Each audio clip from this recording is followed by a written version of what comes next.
Good evening. This week's Parshat Tazria, we take out 3 Sifrei Torah, and as the Tamim and Hogim and the Avodah all say the tremendous segulos that come to the person that has the psicha, because there's 3 Sifrei Torah, one for Rosh Chodesh, one for the regular Parsha, and one for Parshas HaChodesh. So it's 3, which is very rare. We have it 2 or 3 times a year when things fall out on Shabbos. And that's why by the Sephardim, they pay $20,000 for this psicha. They bid it, they sell it. And it's a very popular thing. Anyway, all the tremendous brachas that come to the tzibur and through the shliach, who is by psicha, should come to each and every yid. It ushers in a very beautiful tekufa.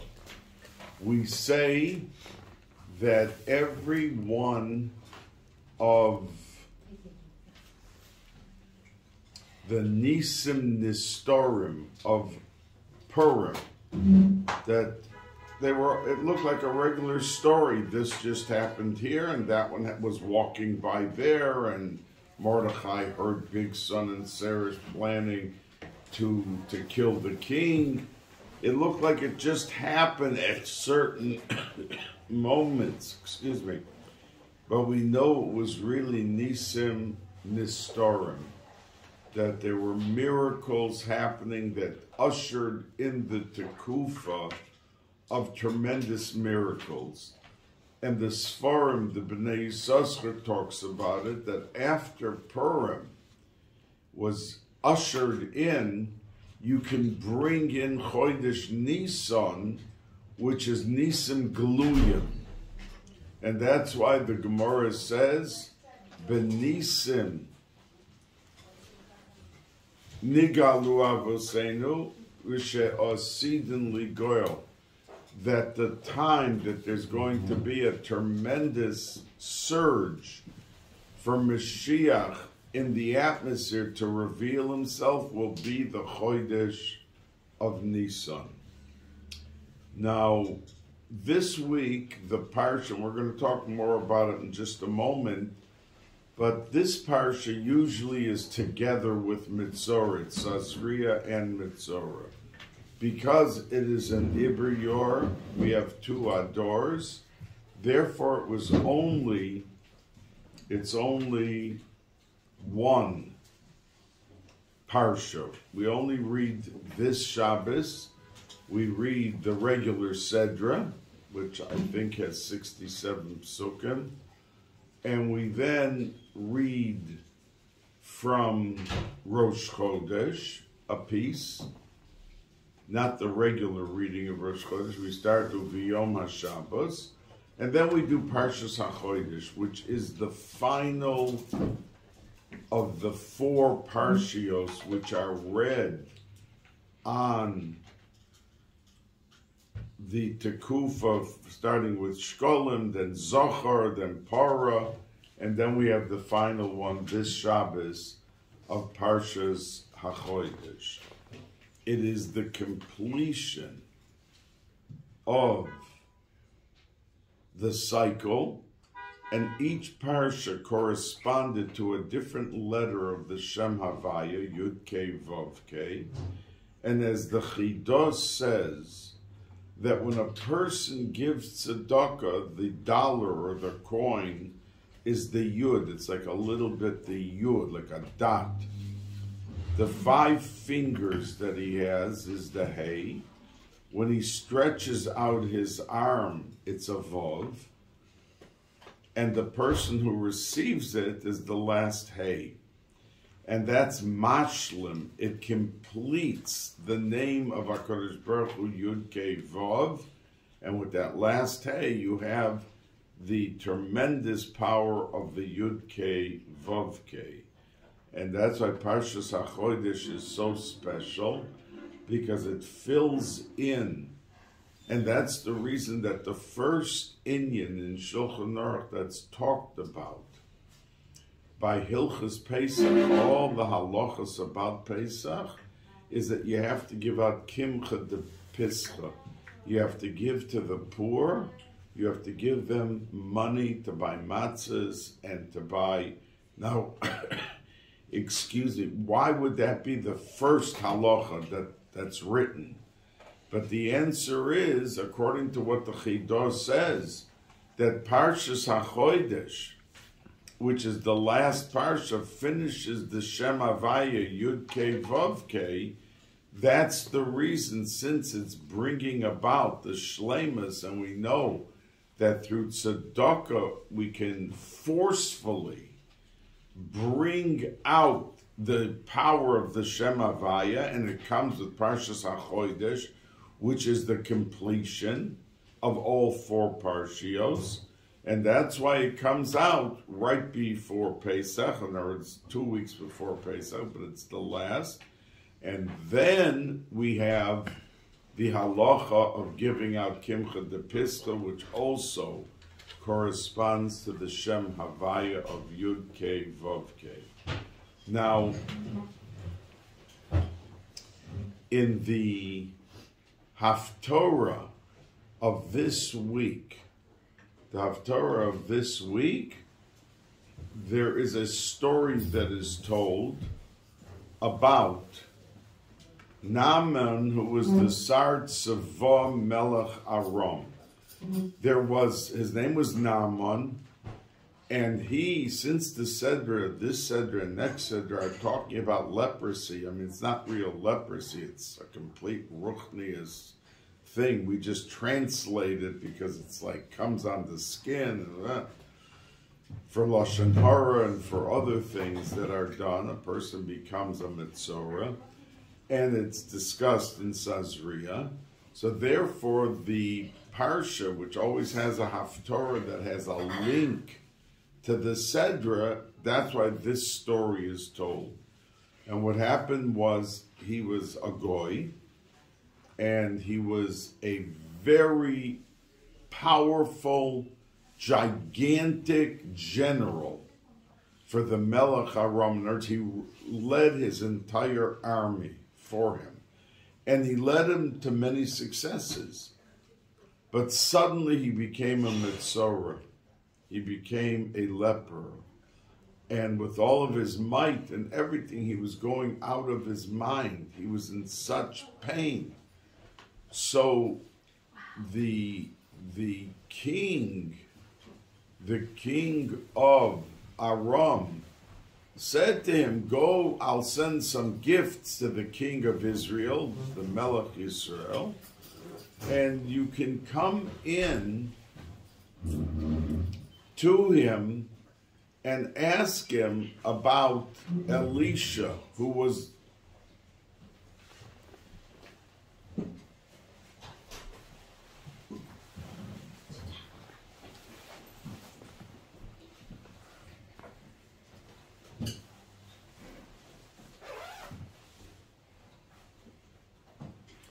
You can ask him about Elisha the Navi, who has the power to cure you.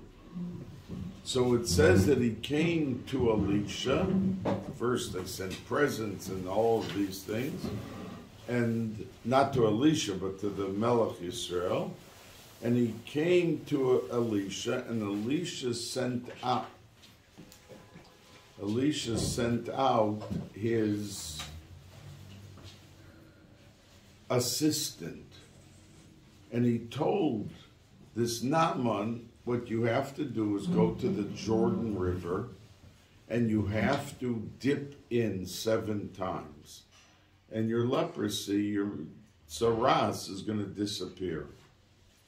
And Naaman stormed out, and he said, "What?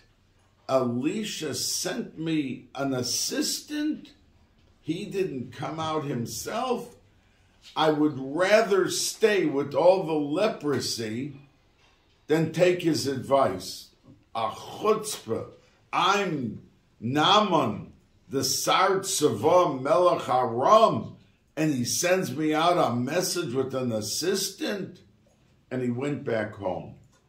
But it got so bad that he thought he was about to die. This leprosy was growing, and it was getting worse and worse and worse. And his people said to him, look, you got a message, whether you were happy that he said it or he just sent it out. Why didn't you take the advice? So he at that point, he had no choice. He felt he was dying. So he went to the Yarden, he dipped in 7 times, and it disappeared, the whole tzaras. And that's the Haftorah of this parsha that we're reading. I mean, we have Parshat HaChodesh, so we won't read this Haftorah. We're going to read, excuse me, we're going to read the Haftorah for Parshat HaChodesh, but this is the regular Haftorah of Tazria. If you look in and you see the Haftorah when it's a regular week, just Tazria, that's the Haftorah that they read. What is the point by my telling you this story of Naaman? Because we, in our own way, sometimes get affected by something that the best thing for us is to do what we know is the right thing. But it's our stubbornness or our ego that refuses to let go and to be able to have the person do what is best for him. It has nothing to do what's best for him, what he ends up doing. In other words, if the person, yeah, I know I should really do this and this, but that person who didn't even say good Shabbos to me on Shabbos, her advice I want, I'm not taking her advice. So a side feeling suddenly takes over the person, and senselessly, they're not doing what's best for themselves. And many of the inyanim that I mentioned to you are about rising above the occasion. That means a person has to shake himself and not come to a point like Naaman that he had no choice. He was almost dead. But he could have relieved himself all those months had he just gone and done what the Navi said. So you were offended. He didn't come out to you, as the Haftorah tells us. But we have to rise above sometimes a feeling that's eating away at us and do the right thing, and it's for our betterment. And that really, in many, many cases, people make choices which are simply wrong because they're detoured because of their ego or something that happened to them. So that was the first thing that I wanted to share with everyone.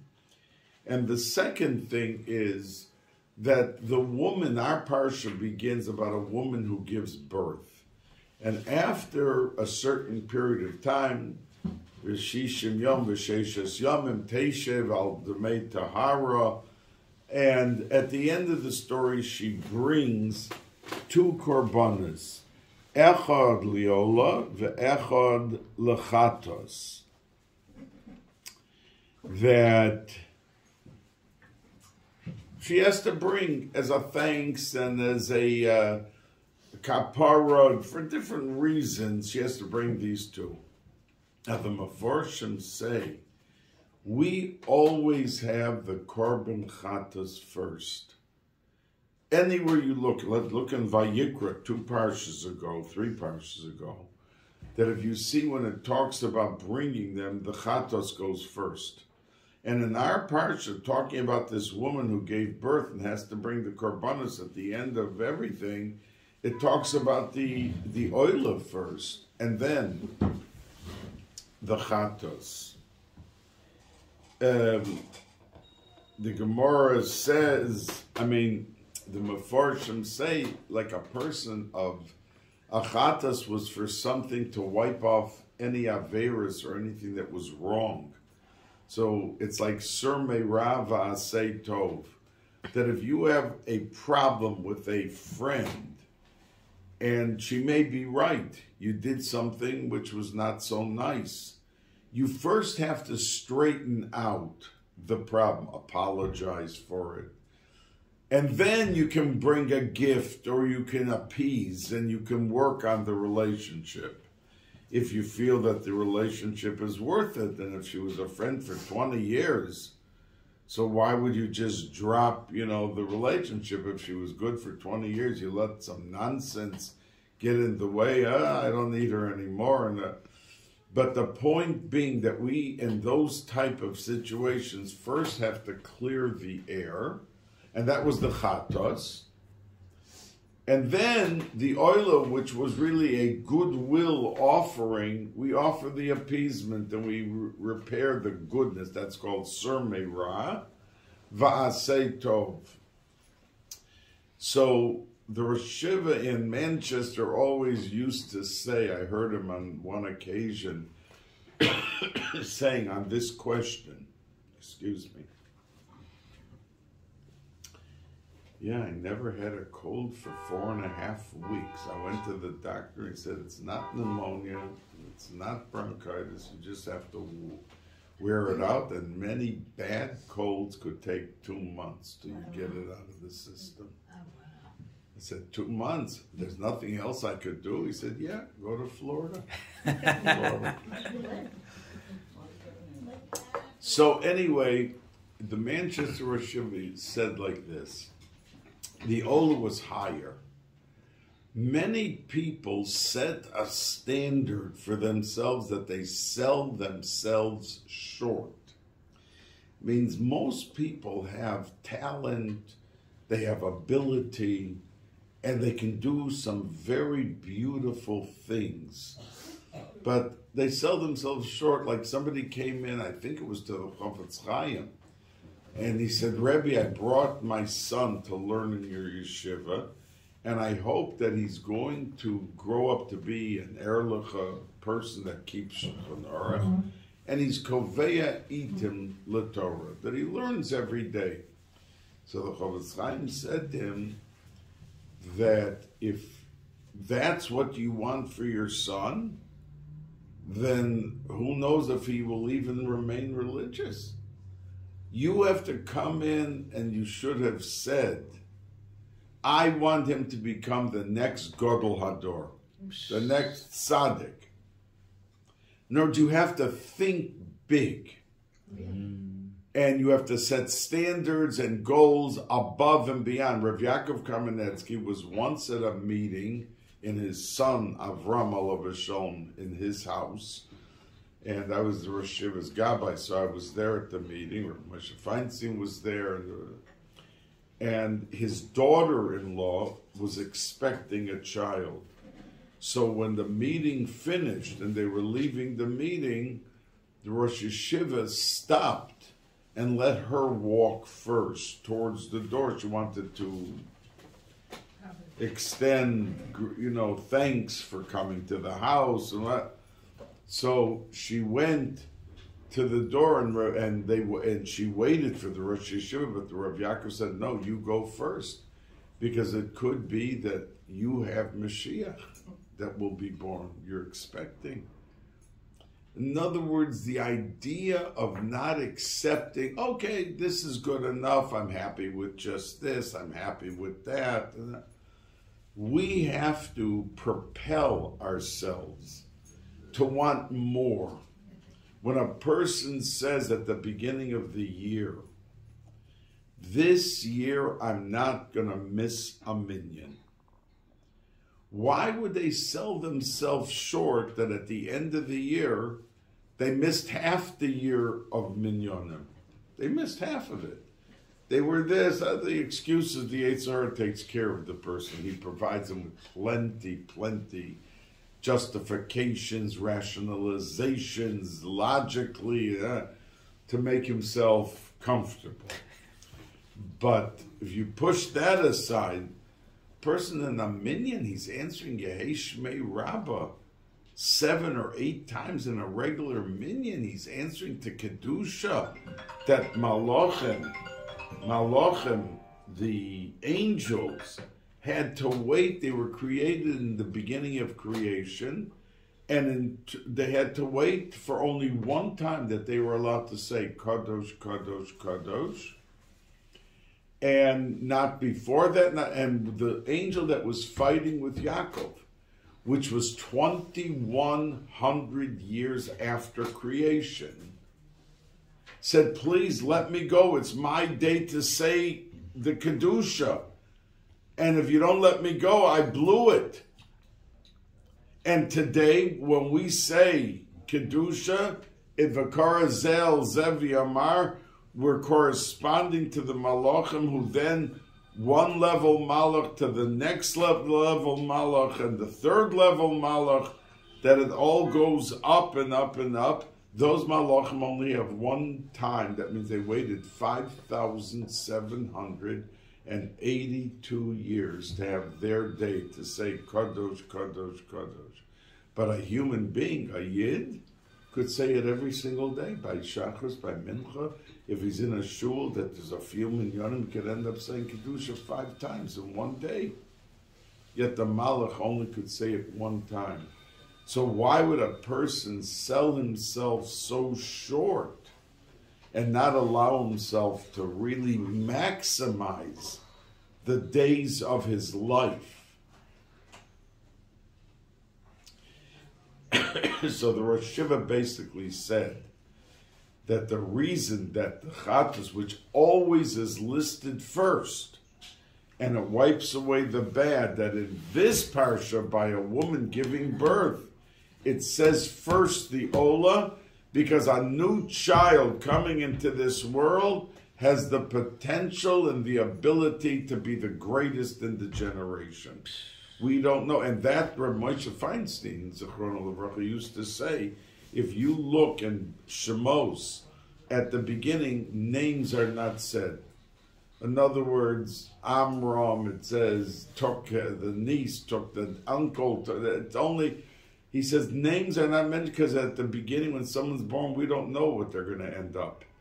And they have the potential to be the greatest and the biggest.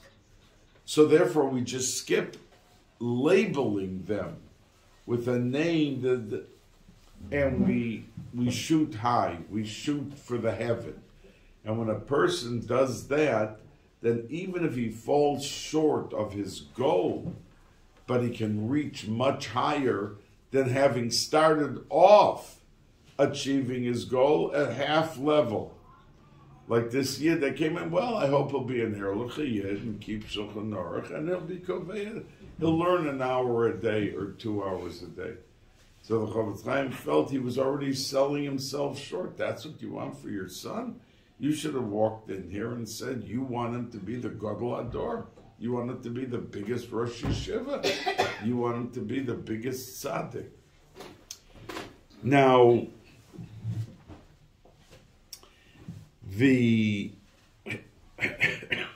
excuse me. Yeah, but that has to be L'Shem Shemaim too. Not like a Bacher's father. What's not L'Shem Shemaim? Striving for heights. Yeah, but L'Shem Shemaim, like he wanted his son, he should be like the Chacham here, and it didn't turn out well for Malka. You have to be humble too. That's a little pompous. Humble for yourself, but not for a son. Why? But that's somebody else. You know, you're not. You have to strive to give the best. A child has to be given the best food every day, so he should be healthy. He should have clean clothes, so he should feel fresh each and every day, and he should have the best of hadracha. We should shoot very high and hope that with siyata d'shmaya we'll get there. Now the Chassam Sofer said on the halacha in our seder that if a kohen, the only one who could paskin whether a neged tzaras was good or bad was the kohen, and the Gemara even says that if the Kohen is an Am Haaretz and he doesn't know how to differentiate by what's good and what's bad, so there has to be a Chacham, someone who knows, standing next to him, but the proclamation has to be the Kohen. He has to take the leadership role, and even the Gemara says, the Rambam talks about it in the Kesef Mishnah, about if it's a katan, if it's a child who definitely is not in the realm. I mean, we're not about an exception and healers, but regular kohanim, that the chacham oimer al gabav, that he would stand there and tell him what to say, but the proclamation had to come from the kohen. Now, the Chassam Sofer says on the halacha that if a person has a spot and the kohen comes and says that it's tamei, it's tamei. If, excuse me, if the person has his complete body covered, so the halacha is he's tahor, he's pure. So if he has a little spot or 10 spots, he's tamei. But if the whole body is with the nega, so he is considered tahor. And the Chassam Sofer explains that when a person got a nega, it was a sign that he wasn't behaving properly. And by the way, the Mishnah says 7 reasons why a person would get negoyim. I mean, we always say, well, if we talk Lashon Hara, that is one of the 7.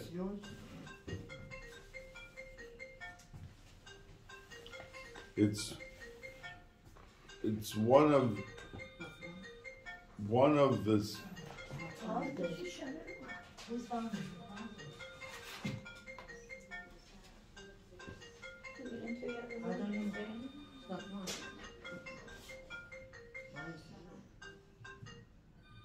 Thank you. That if, for instance, there's Soros Ha'ayin, the Mishnah says, a person is stingy. And stingy doesn't only mean with money. We think right away of stingy, the person that to get $1 from them is like you have to.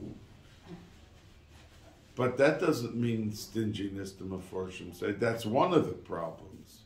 It comes out in a person's personality and how he deals with his money, his tzedakah, and his everything else. But if, let's say, a person is capable to bring about good atmosphere, and you come to a malava malka with other women, or you come to a celebration, or whatever the item is, and you're sitting there, and there's a woman that's very quiet, and to get her into the conversation or to get her involved, you have to say something to her. So some people have the ability, how are you and how was this? They can bring the person. But sometimes a person thinks, oh, I don't have the koyach to start talking and involved, let me just keep quiet. That's called stinginess. That they are being cheap on sharing their words, which costs them no money, but it does cost effort. You have people on the street that you pass by who you know and you see they're down, and you stop for a minute and say, oh, what a beautiful day. Let's hope we're going to have a lot of good things happen today. You can turn it into a thing that the person, you never know how the impact is with the other person, that the person leaves the encounter, wow, just revived my spirits. But many people don't want to do it, not because they don't want the other person happy, they're rushing, they don't have the time, they don't want to They don't want to be bothered. They don't want, and it's wrong. That's called Tzoras Ha'ayin. That's one of the reasons for Tzoras, that the person became a leper, because they did not use their talents and their ability graciously. They used it, they were stingy with it. They didn't use it. And as a matter of fact, the Chidushi Harim said the word nega means the leprosy, the problem. It's spelled Nun Gimel Ayin. Nun Gimel Ayin. So the pasuk says that when the Kohen came and he saw Lo Hofach Hanega Es Eino, that the nega did not change its eye, how it looked, but taich the Chidushi Harim, Eino means its eye, but it also means Eino, it's ayin.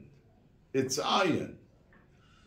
So if you take the word nega and you put the ayin from the end of the word to the beginning, it spells oneg. And that the Chidushi Harim said that all of these problems and things that this person has, that they had manifested in them a nega tzaras, was because they didn't begin to think, how am I living my life and what am I doing with my talents, with my ability? And every person has that. Every person has something that they can deal with people to uplift them. And whether it's through their words, whether it's through giving them something delicious to eat, sharing even a cookie, or whatever it is, that the person's spirits could be picked up. So you have to, that would then move the ayin of nega, which is a problem. Nega, nun, gimel, ayin. You take that ayin and you put it in the beginning, it becomes oneg, that the person becomes, so says the Chidushi Harim. No, you just read it the other way, because it's ayin gimel nun is ogen, which is like an anchor, matter for good. Oneg. But if you just don't put the ayin first, you have to read the whole thing the other way. Ayin nun gimel. If you just put the ayin first, it's ayin gimel nun. Ogen, which is no, it's not ayin. It's not gimel nun. It's ayin nun gimel. So that's right. Not putting it just first. You put the ayin. You take the ayin from the end and you put it up front first, and then it spells oneg. No. Okay. Ayin nun gimel. Oh, and that's what it's the Chidushi Harim, and he's correct. Okay, it doesn't spell ogen. Yeah, you're right. It spells oneg. Yeah, you're right. So we have to condition ourselves. You know, life is so short. You hear about someone who was 64 that just died. They didn't think 3 weeks or a month before that they wouldn't be here or whatever. Every day is an opportunity. And there's nothing more that makes our Kodesh Baruch Hu happy than a Yid making another Yid happy. And there's no greater nachas ruach to bringing a person into a state of living a worthwhile life. That's why it says that HaKadosh Baruch Hu, when people feed others, and that was the reason I once mentioned it maybe it was in the Pirkei Avos here, that Micha, Pesel Micha, he left Mitzrayim and he was in the Midbar with an idol. And every day he used to take and give Ketoris to the idol, and he put it right next to the Ketoris of the regular Mishkan. So when the pillar of smoke went up from the regular Ketoris, his Avodah Zarah smoke went up with it. So it says in Medrash that the Malach and the angel said, what's this guy doing? Avodah Zarah with ours? It's smelling, it's making the, excuse me, aroma so negative and so bad. And they wanted to kill him. And HaKadosh Baruch Hu did not let them kill him. And why not? Because he was feeding the poor. Feeding the poor? It was with doing, and he continued this in the Mishkan for 39 years and went into Eretz Yisrael with it. He was part of Shevet Dan. And if you look at all of the machanos who traveled around the Mishkan, you found that Shevet Dan was in the back. They were the last group. And it says, why were they put at the end? Because Micha was carrying in his pocket his Avodah Zarah. And he was there, so they got to be last. But HaKadosh Baruch Hu didn't kill him because he was feeding the poor. So the overriding item in a person's life, he has to learn Torah, he has to keep the mitzvahs, he has to do all this.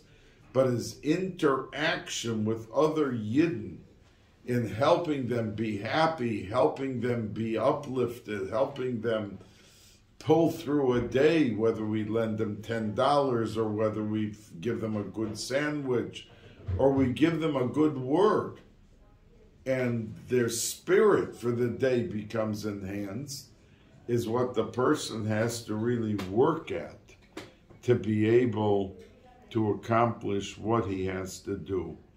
Now, the Balaturim, who was the Rosh's son, and the Torah Shulchan Aruch was written by him, and Tzaddikim always said that if you want to be metayer and mezachech your neshama, learn Torah Shulchan Aruch. It had in it ingredients from heaven that were so heavenly that a person becomes nisala, uplifted by the fact that he learned it. So, when we quote the Baal HaTurim and the Chumash, that's who we're quoting, the Torah Shulchan Aruch. And he lived around 850, 900 years ago. So the Baal HaTurim says that when it says uvimlos yemei tahara leveno levas tovi as keves ben shenosi, she has to bring a lamb or a sheep as a korban, and if she doesn't have the money, so the pasuk says she could bring uven yona or one dove, otor or a turtle dove, lechatos. So the Baal HaTurim asks that we never mention the Yonah before the Torah. All these psukim, like in Vayikra, you don't have the money, so you bring this. So why over here does the pasuk say that she brings the Yonah? So he says a very interesting thing. He says because the Torah, the turtle dove, is completely loyal and faithful to its mate. And if you take one of the two, the husband and wife, one of the two, and give it as a korban, the other one remains alone the rest of their life. They do not remarry. Now, the Baal HaTurim had Ruach HaKodesh. He knew what he was saying. If I said it or somebody else said it, how do you know? How do you know this? But if he said it, you could rest assured that this is what it is. So he says that the reason the Torah is always mentioned because it always says Shnei Soirim, two. So if, let's say, they took a husband and wife and they made a korban, okay, so the husband and wife were brought as a korban. But over here, you're only bringing one, and you're causing the mate to remain by themselves the rest of their life. They will never remarry. So therefore, the pasuk says Yonah first, that if you have a choice, take the Yonah, because by the Yonah, if you take one dove, the mate is not going to remain alone the rest of its life. So therefore, even though in every pasuk that it gives you a choice of a Torah or a Yonah, it mentions the Torah because it's always Shnei Soirim, 2 Torahs, 2 turtle doves. So you're not hurting someone. But, excuse me, but if you pick the Yonah first, you're not taking away a mate that's going to remain alone forever. And the Meforshim, of course, jump on this, that if the Torah went out of its way, like the Balaturim says, that it remains alone its whole existence, think about how you treat somebody else in your decision-making. You know, you can sometimes stir up trouble between a couple under the guise, oh, I just meant this, I just meant that, but deep down they were jealous or they were angry at the person. So they throw in a comment that after the person leaves, that the husband and the wife are busy fighting, and you never know where that relationship goes to. And if a divorce comes, so Nebuch, you broke up from your comments, which you disguised and masqueraded. Well, I just said this, I just, you know, all these pseudo-rationalizations. But you took apart, you know, it says by Soita, the Gemara says, how in the process could you take Hashem's name and put it into the water? The Ramban says the only miracle is that's a regular mitzvah. In other words, most miracles, you take a lulav, and that's not a miracle. You take the lulav, you take the esrog. But by the soita, it says that she had to drink the water, and if she admitted she wasn't put to death. But if she had continued to say that she never did anything wrong, they give her to drink. They took a piece of parchment and with Hashem's name on it, the Yud Kei Vav Kei, and they put it into the water. So the pasuk says that if indeed she was innocent, she became pregnant. And then the Gemara says that many women who were not able to expect, they went and put themselves into a situation like a soita, so they'd have to drink it, and they had a baby that way. That's what they did, because it was, and the Ramban says this is a miracle. What do you mean from the Hashem's name? They became, in other words, we know miracles happen every day, but that a mitzvah in its essence was a miracle. This is the only one that we find. So we see that HaKadosh Baruch Hu, to make shalom bein ish le'ishto, and to be able to promote the betterment of family living with harmony and with love and with everything else, and that people have to look aside from many things. We could always nitpick and always, this is a problem, that's a problem. But if you look aside, you can have many happy days and things can develop between two people. Now, I want to say to you that the Vilna Gaon said that HaChodesh Hazel Lochem, and that's what we learned this Shabbos, Parshas HaChodesh, HaChodesh Hazel Lochem, that the month of Nisan became the first month. And that's why many people, the halacha paskin, that you can't write, let's say on a check or on a letter, 1, when you're talking about January. Because when you put 1, that means you're stating that this is the first one.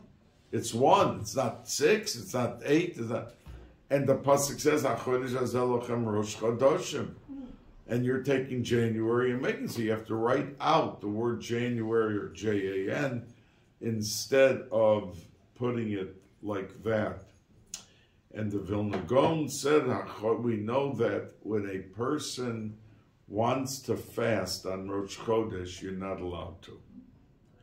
We don't say any eulogies, Hespedim on Rosh Chodesh. But if a person wants to fast during the month, they want to be makabel a fast for themselves, they're allowed to do it. But Nisan is the exact opposite. Rosh Chodesh Nisan, there are many people who fast. And it's called Tainus Tzadikim. But the whole month, you're not allowed to fast. In Nisan, every single day is forbidden to fast. So the other months of the year, the Rosh Chodesh, you're not allowed to fast. But the days of the month, you are allowed to fast. And Nisan is the opposite, that you're allowed to fast, but the days of the month, you're not allowed to fast. And that's how we teach. HaChodesh Hazeh Lochem, the whole month. The whole month of Nisan. HaChodesh Hazeh Lochem, Rosh Chodoshim, has the halacha of Rosh Chodesh, the whole month, that you're not allowed to fast. But Rishon Hu Lochem, the first day of the month, meaning Rosh Chodesh, Rishon Hu Lochem, L'chol Chodshei Hashana, has a halacha like all the days of the other months that you are allowed to fast on Rosh Chodesh. So said the Vilna Gaon. And the Nisim v'Niflaos that come from the power of Pesach is higher. We know the halacha is, if someone says they're bringing to the Bais HaMikdash a adova, a contribution, an animal, or whatever they're bringing, the Gemara asks, how many holidays Yomim Tovim have to pass for them to be over their neder? So they all say 3, but the question is which 3. That means, let's say someone right before Shavuos says he's bringing to the Bais HaMikdash something, and he didn't do it. So Shavuos passed, and then Sukkot, we're talking about Shalosh Regalim, and then Pesach. So 3 passed, and you should be over the neder. But we paskin like the Mandi Yomer that it has to start with Pesach, counting the 3. Excuse me. So if somebody on Erev Shavuos made a neder and past Shavuos and past Sukkot, it doesn't count yet. You have to pass a Pesach as the first, and then a Shavuos and a Sukkot, and then you're over the neder, and that's how we paskin. So the point being that the source of Pesach and Nisan is so powerful that it affects everything we do. You know, by the Seder, I always say over that there's such an aleph base called At Bash, which means that you pair the aleph at the beginning with the last letter, Atov. Then you do the second letter, which is a Beis, with the Shin, which is the second to the last letter. And the Dorshe Rishumos say that on Pesach, the first day of Pesach, Aleph, is paired with the Tov, which is Tisha B'Av. And it's paired with Tisha B'Av. What does Tisha B'Av have to do with the first day of Pesach? Pesach is Geula. And Tisha B'Av represents Chorban and Golus. But the answer, they say, is that the mitzvahs halayla of the Seder are so high and so lofty that if a person does it and has in mind he wants to give a nachas ruach to HaKadosh Baruch Hu, and not just gets the regular mitzvah, which he gets if, let's say, he has nothing in mind and he eats the matzah. So he really pushes himself to want to do this as a great satisfaction to our Kodesh Baruch Hu. So it says that if on Pesach, because we know that the same day of Pesach, that the first day comes out is the same day of the week that's going to be Tisha B'Av, which means this year Pesach begins with Shabbos. So in the summer, Tisha B'Av will be on Shabbos, and we have a nidcha, we push it off till Motzoi Shabbos. And a nidcha, we have to, of course, fast, but it's not the same level as having Tisha B'Av itself on that day. And that's why someone who was a sandik on Tisha B'Av, if it's a nidcha, if it's pushed off, he's allowed to eat. A sandik at a bris on the Sunday, the day off that it's put, because it's a nidcha, it weakens the status, and the father of the baby, the moyel, and the sandik, all three are allowed to eat after mincha on that Tisha B'Av. They eat on Tisha B'Av. That shows you that the level is not the same as it is when it's a regular Tisha B'Av. But the day of the week is the same day as the first day of Pesach. And if we do the mitzvahs properly, we can wipe out the Tisha B'Av from that summer. And that's why it's paired together. And the second day of Pesach, which this year is Motzoi Shabbos Sunday, the second day of Pesach, is from the Bais with the Shin, and it corresponds to Shavuos. That same day of the week will be the first day of Shavuos. The first day of Shavuos this coming year will be on Motzoi Shabbos. It'll be like a 3-day Shabbos, right into Shavuos, and Shavuos will be Sunday, Monday. The third day of Pesach, which is Gimel, and corresponds to the Reish, is Rosh Hashanah. So we know that this year the third day of Pesach is Sunday night, Monday, that it's going to be Rosh Hashanah on Sunday night, Monday. It's going to be the first day of Rosh Hashanah.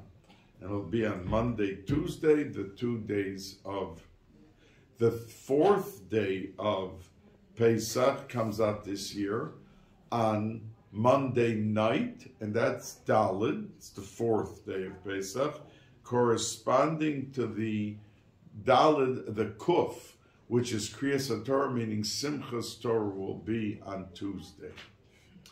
The Hey, which is the fifth letter from the beginning, corresponds to the fifth letter at the end, which is Tzaddik, Hey and Tzaddik, Tzom, Yom Kippur, is going to be on a Tuesday night, Wednesday, which is the fifth day of Pesach. And it's not just a nice drasha, but they bring out, if you look at the essence of that day of Pesach and the Kriyas HaTorah that they read, you can see how in it corresponds to these days. So you see that the power of many Yomim Tovim, all the Yomim, it starts with Pesach. Wow. Pesach is the source and the root of all the bracha and all the shefa and geula. You know, there's nothing bigger than geula. I used to say every year to my students when it came to Rosh Hashanah, and I said, if I went around the room and asked you, what are you hoping for in the new year? So one would say, my uncle should get out of the hospital. One would say, this, that, different. I said, listen, one geula shlema solves all the problems. So if Mashiach came, if you daven just for the geula, you're going to end up, if you're answered, with tremendous mazel and bracha.